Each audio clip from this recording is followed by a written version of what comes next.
نبی صلی اللہ علیہ وسلم کسی کی عیادت کے لیے گئے تو ان کو بخار تھا، کوئی بوڑھے تھے ان کو بخار تھا. آپ نے فرمایا طہور ان شاء اللہ، یہ بخار گناہوں کی معافی کا ذریعہ ہے.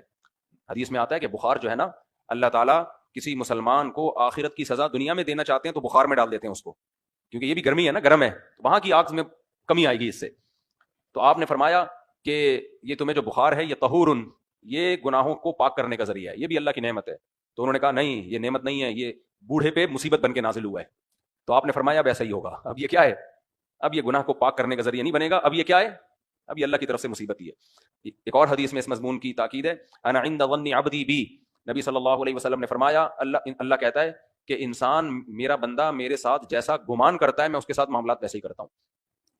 کیا مطلب، آپ کو کوئی مشکل پہنچی، اگر آپ اچھا گمان رکھو کہ بھائی یہ تو سب کے ساتھ پہنچتی ہیں، کوئی حکمت ہوگی، اللہ مجھے اپنے قریب کرنا چاہتا ہے، یہ مجھ سے کوئی غلطی ہو گئی ہوگی، اللہ معاف کرنا چاہ رہا ہے، یا مجھے وہ ہے نا تندی یہ بات مخالف سے نہ گھبرا اے شاہین، یہ تو چلتی ہے تجھے اونچا اڑانے کے لیے.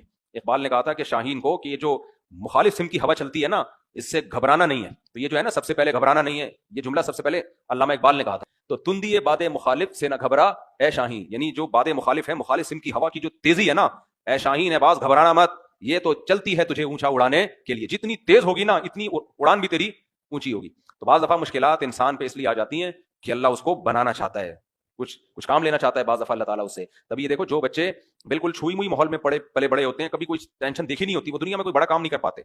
اور جو بچے ذرا بچپن میں بھی انہوں نے کچھ تھوڑی بہت ٹینشنیں دیکھی ہوں تو وہ ان میں کانفیڈنس پیدا ہوتا ہے، وہ پھر کچھ کام کر لیتے ہیں، کچھ سیکھنے کا موقع ملتا ہے. جن بچیوں نے گھر میں شہزادیوں کی طرح ٹائم گزارا، کوئی کام نہیں، کبھی ڈانٹ نہیں پڑی، وہ سسرال میں ناکام زندگی گزارتی ہیں، کیونکہ اتنے اچھے میاں مارکیٹ میں ملتے نہیں ہیں. تھوڑی بہت اونچ نیچ بچیوں نے گھر میں بھی دیکھی ہو تو ان کو اندازہ ہوتا ہے یہ چلتا ہے، یہ کیا ہے، اتنا تو ہوتا ہے سب گھروں میں. میری اماں ابا میں بھی ہوتا تھا تھوڑا بہت، میرے ہسبینڈ نے تھوڑا سنا دی تو کوئی اتنی بڑی بات نہیں ہے، سب سناتے ہیں، اماں بھی تو سناتی تھی نا.